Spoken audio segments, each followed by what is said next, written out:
Everyone wants to take their business, their skills, to the next level. Small and mid-sized business owners have exceptional insight into how to do this. They endure and thrive because they find ways to overcome the challenges that come their way, and they can teach us valuable lessons to apply to our own companies and lives. Stephen Nooner, founder and owner of Alkali, a company with a unique process that helps businesses more effectively buy and manage their insurance programs. And Bob Gibbons, builder of Riata Commercial Realty, a real estate advisor and tenant advocate, are two prominent Metroplex businessmen who, along with their weekly guests, will ask their and your probing questions, finding impactful solutions that will help you reach for the next level. Here are your hosts, Stephen Nooner and Bob Gibbons. Welcome to The Next Level, conversations that propel business. I'm your host, Stephen Nooner. And this is Bob Gibbons, and we are here with another interesting guest today. And this one, Stephen, I got to tell you a quick story. So last night I went to the House of Blues for a concert. You did? I did. And they let you in? They did, although I didn't get the dress code and I was bringing the average age up by a great deal. But nonetheless, we had a great time. And when we left, we walk out, and there's this crazy looking van sitting out in front of the House of Blues with this big Bubbl on the roof. Okay. And I look at this thing, I'm like, what the heck? And then I thought, wait a minute, we're interviewing that guy tomorrow on the radio.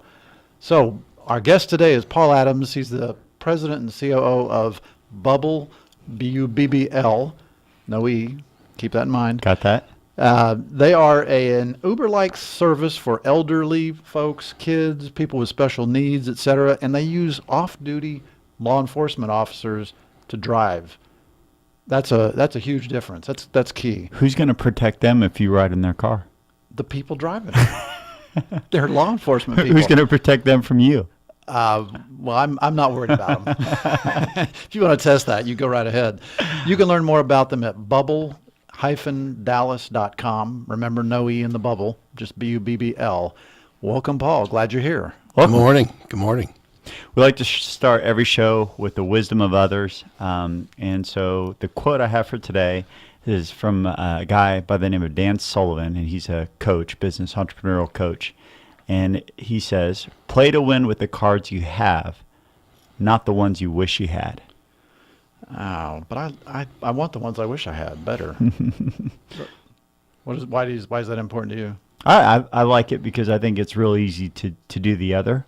But in entrepreneurship, I mean, you have to be able to tell yourself the truth about where you're at if you're going to really be able to make meaningful progress, right? And so I think a lot of times people would rather spend their energy wishing and hoping and transporting versus, okay, this is what's wrong. These are the tools I have to fix it. And how, I've solved different problems that are similar before. How are we going to make progress? Interesting. Well, Paul, I told you I went to a concert last night, but it was a country music artist that turned into a rock concert, which was fine. I understand you have a particular affinity for a particular kind of music. What is that? Yeah, a little bit embarrassing, I think. That's why I'm bringing it up, of course. Yeah, I think my wife is troubled with the black T-shirts and the heavy metal music, listening to records and going to shows. Yeah. So I'm probably a regular at the Granada. So who are your bands? Who you like? I'm retro. The Judas Priest, the Metallica. Okay. I like a little bit of the new stuff, but definitely an old school guy. I always call them headbangers more than heavy metal, but maybe is that different? It's Hair Nation. I don't have it. I don't have any right now, but you remember. But I remember absolutely. When I was in I guess high school, junior high, I was really into skateboarding and stuff, and I had probably like every Metallica and Iron Maiden, and I mean all these. My dad absolutely hated it. Yeah, I don't like any of that satanic music, but exactly. I really enjoyed it. Well, hey, let's get to talking about Bubbl. So, Paul, give us a quick rundown on what is Bubbl and how did it come to be? How did it come to be?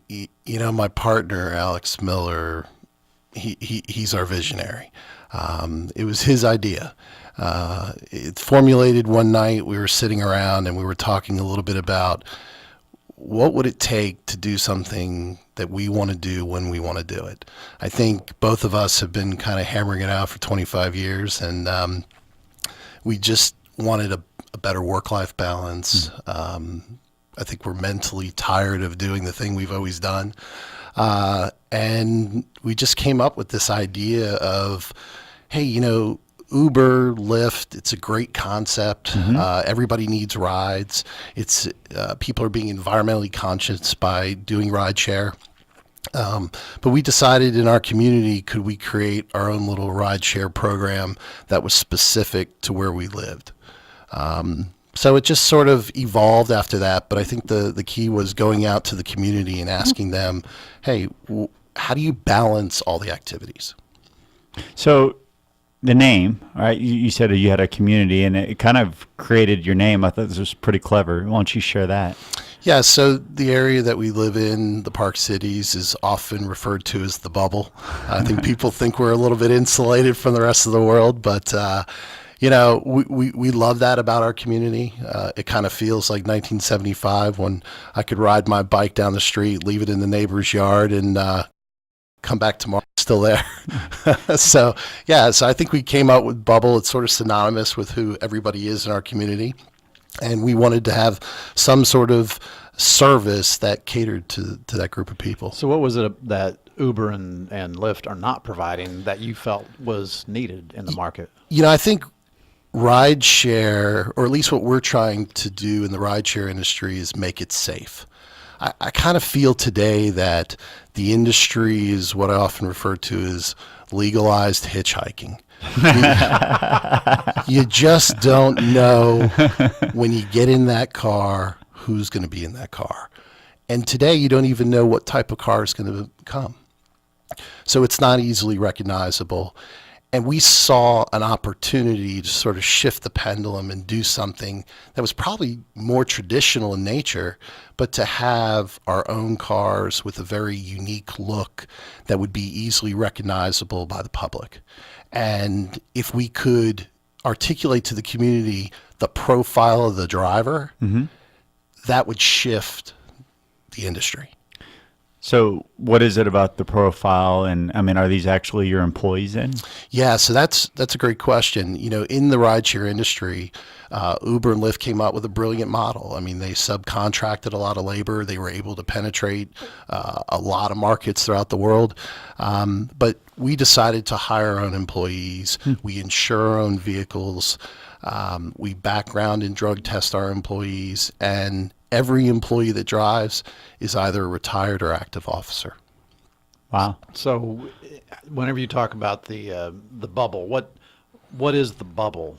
I mean, is that a geographic area literally, or is it just a demographic of the people you're serving? Yeah, it's both actually. The geographic area is basically a 5-mile radius, north, south, east, west, of a central point within the Park Cities, and it's what we call Bubbl Dallas. And we try to do as many rides as we can, the shortest distance and the shortest amount of time within the Bubbl. But we do have customers that on occasion need to go outside the Bubbl, so we provide that service as well. Yeah, I mentioned the House of Blues. It's not inside your 5-mile Bubbl, I noticed on your website. It's sort of on the brink. It's on the edge. I think the 5-mile radius may one day become a 6-mile radius and a 7-mile radius. But, we never tell a customer no. I think we are a white glove concierge service. We do not intend to be everything to everybody, but we're flexible. And I think that's what makes us a little bit different than everybody else. So if I call you from DFW, you're not coming to pick me up, but if I'm in Highland Park and I say I want to go to DFW, can you take me there?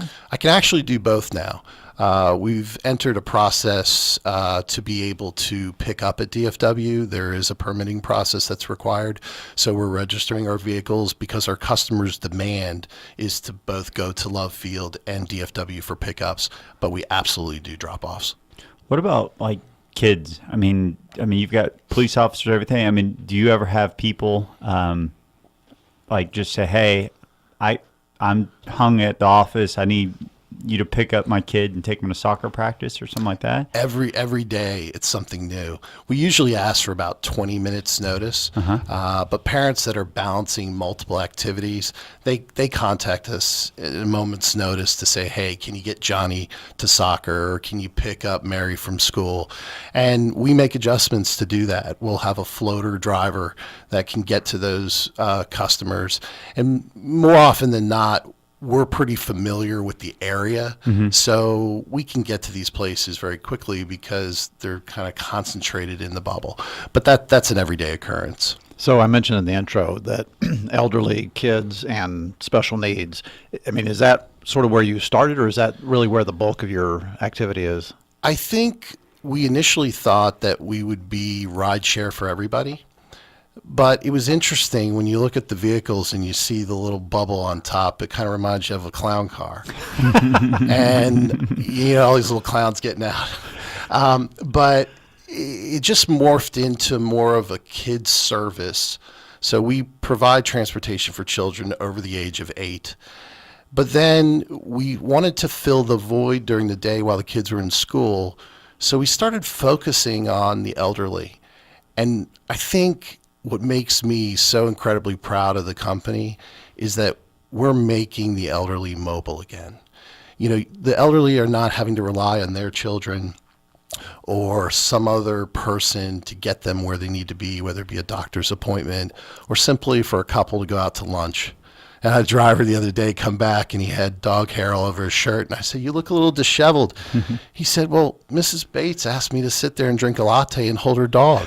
And I said, "I'll tell you what, I'll go into petty cash and give you a bigger tip." It's kind of priceless in many ways. The elderly are getting out there. On the aspect of special needs, those people are becoming more independent as a result of us. We take people with special needs to work. We take them to recreational type activities. It makes it just really, easy for them and not as burdensome on their families. So how do you price this? Is it the same thing with like Uber and Lyft and surge pricing and all that kind of thing? No escalations, no surge pricing. Within the Bubbl, we run a flat rate program. So for a typical adult, it's just $15 one way wherever you want to go. And we put a little bit of a premium for children. It's $17 for a child one way. But that can't be $15 no matter where. I mean, if I want to go to DFW or if I want to go to downtown Fort Worth, that's not the same price, is it? No, within the Bubbl, it's 15 for an adult, 17. And then we run a flat rate to destinations. So we'll run a flat rate from the Bubbl out to DFW for $45, which is pretty, competitive in the market. We'll run a flat rate for $20 to Love Field. And it just, people look at that and they compare it to Uber or limo service, and it's really quite good. What about time to pick up? So, I mean, if I'm, sometimes on some of those others you can get, 5 minutes, 10 minutes, you have someone. What type of typical pickup for you guys have? In terms of time? Yeah, time from, hey, I need a... Yeah, I think we always ask for at least about 20 minutes. But we will tell a customer if they call us and they need us now, we'll put somebody en route. We'll shift things around. And we're doing it 24/7. So we typically right now have enough coverage to meet that sort of demand when somebody hails us. Mm-hmm. But I want to be clear, we're not a taxi service. Yeah, not just trolling around trying to find exactly. We're pre-scheduled. So that's what makes us really different within the rideshare industry. Okay, so you're a growing company. You got to have cash to grow. How do you find that capital? And how do you negotiate what kind of capital that's going to be? We'll talk about that with Paul after the break. Stick around.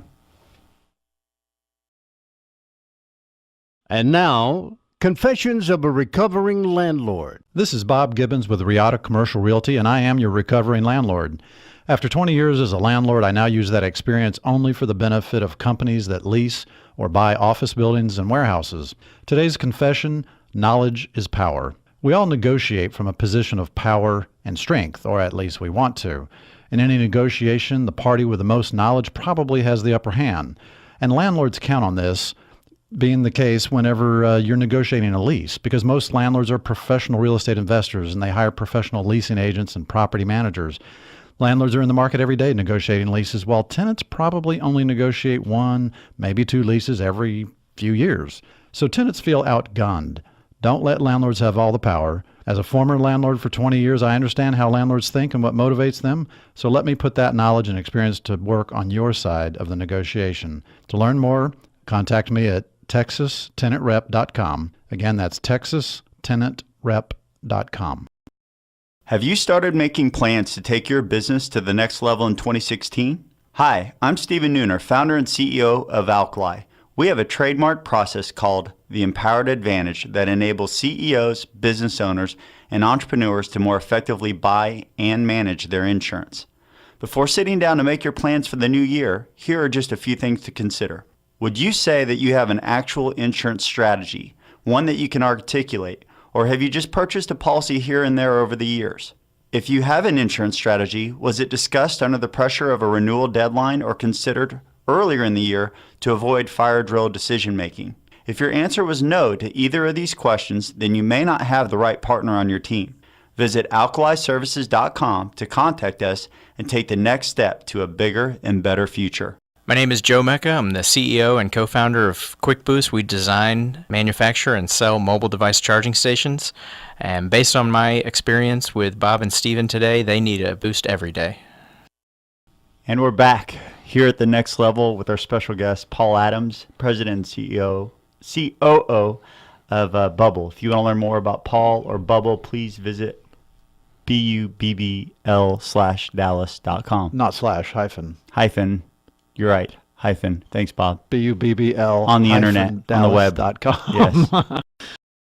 Hey, all right. So I want to get back to a couple of things. So one of the things you mentioned in the when we were talking before the show started was that you have no competition, and that took me by surprise because I would think transportation in general is your competition. My car, Uber, the taxi, the bus. I mean, all those appear to be competition. So why would you say that you don't have competition? You know, when we started the company, I would say that our competitors were Uber, Lyft, Yellow Cab, but our customers have shaped who we are. Today, Lyft and Uber really shouldn't be transporting anybody under the age of 18. So we saw an opportunity to capitalize on that. Sure. Are they regulated that way? Yeah. Oh, and I actually, I didn't know think that. last night there was a feature that Brett Chip did in or around Lyft and Uber and the age requirements. Mm-hmm. So we saw an opportunity over the age of 8. And the reason we don't go below the age of 8 is because that requires a car seat. Mm-hmm. Now, we will transport children under the age of 8, but they must be accompanied by an adult who can secure them in a car seat. We do not actually handle any of that. The second part of our business is the elderly. And let's be frank, the elderly love the fact that they can call and somebody picks up the phone and they ask us, can you take me here? And we say, yes, absolutely. Technology is never, ever going to be the answer for that group of people in our community. Not for a long time. So Not until Steven gets old.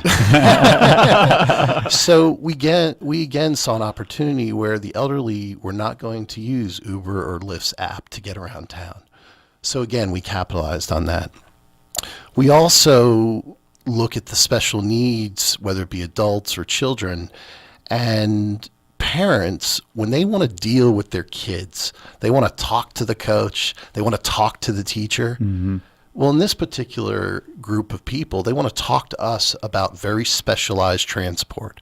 So when they book a ride, there are very specific needs for some of these children. Sure. Like for an autistic child who can be easily thrown into anxiety if they see a person who's not familiar to them. So what we try to do is send the same driver so we don't cause that anxiety. And so when you take those three groups of people, that's who our customer base is. So as I look around town, we really don't have any competition because nobody's focusing on those people, but we are. What I think is so brilliant about your concept is, you've said it a couple of times, is that your customers shaping who you are. I feel like that's so overlooked. It's so simple, but it's so easily overlooked nowadays. I mean, it's like there's so much learning and smart people out there, and you want to do what the smart people say to do. But sometimes it's just like, hey, what does your customer want? You know. Well, speaking of customers, I mean, how many customers do you have, and how long have you been in business? Yeah, so we officially started trading August 22nd, and we just eclipsed 1,100 customers in 6+ months. Dang. You know, Alex, my partner, yeah, I told you he was the visionary. I remember when he came to me and said, you know what we got to do? We just got to go sit in Highland Park Village and we got to talk to people. I go, what do you mean? What do you mean? I'm not really good at that. Did you set up a little table next to the Girl I go, Scout Alex, cookies? I'm the executor. He goes, this is what we got to do. We got to talk to moms. So we're going to go there and we're just going to go up to people and talk to them. And I go, you're serious? He goes, yeah, I'm absolutely serious. So we did just that. And I tip my hat to Alex because I didn't see what he saw. And he's like, there's no better person that can tell us what we need to do than those moms and dads that we're going to just walk up to and talk to. Or who will completely move your message once you've taken care of them. Well, that's a great point, Steve, because in our community, it's really all about pay it forward and networking. And Alex was completely right. He said, Paul, they will cascade the message. Yeah.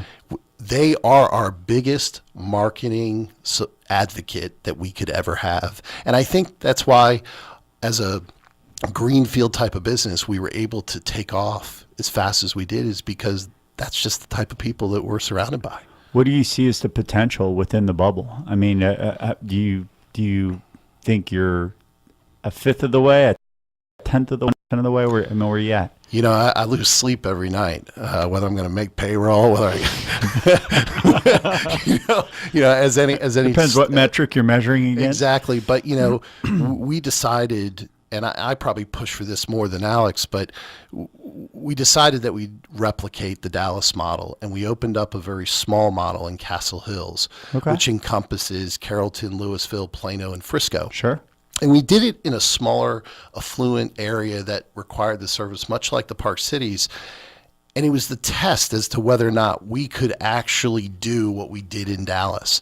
And quite honestly, it's a lot harder, because while people do send the message and social media helps us cascade what we do, not being a resident and not having children in the area made it a little bit tougher, but we successfully launched it. Mm-hmm. And then we pushed again and we launched Frisco in January. Really? And so now we're running a 5-mile Bubbl, sort of centrally located within Frisco, that goes about as north of 380, covers the Legacy area. So we've replicated Bubbl Dallas twice now. And where we're hoping it goes is national. We're talking to cities like Denver, we're talking to Chicago, we're talking to Seattle. When you say you're talking to them, who are you talking to? Yeah, it's interesting. Officers. Officers that see the opportunity, and local business people. People that have relatives that are officers that just love the idea that these officers that, provide service to the community 40 hours a week, that have always, for years, officers have always had second and third jobs. That's kind of the way they're wired. They have to make a living, because we don't pay them enough in their main job. We don't. I mean, when you look at the average pay here in Dallas being somewhere in the mid 40s, these people have to work another job. And we've got a great opportunity to be an employee of our company.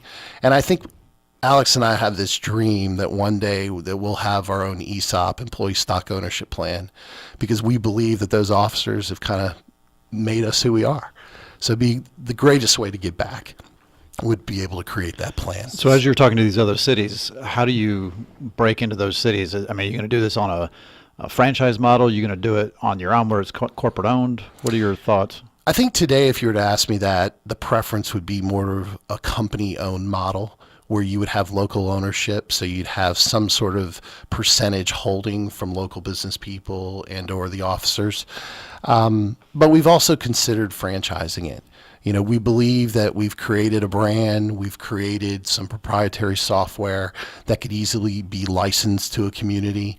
But at the end of the day, it comes down to working capital. What do you need in order to operate that business? We have a good sense of that, but I think right now we're just sort of do we go the franchise route? Do we stay sort of predominantly company owned to make it easier for us to manage in those cities? Because I think you both know franchising rules state by state are very, very difficult. So, but we do definitely see an opportunity.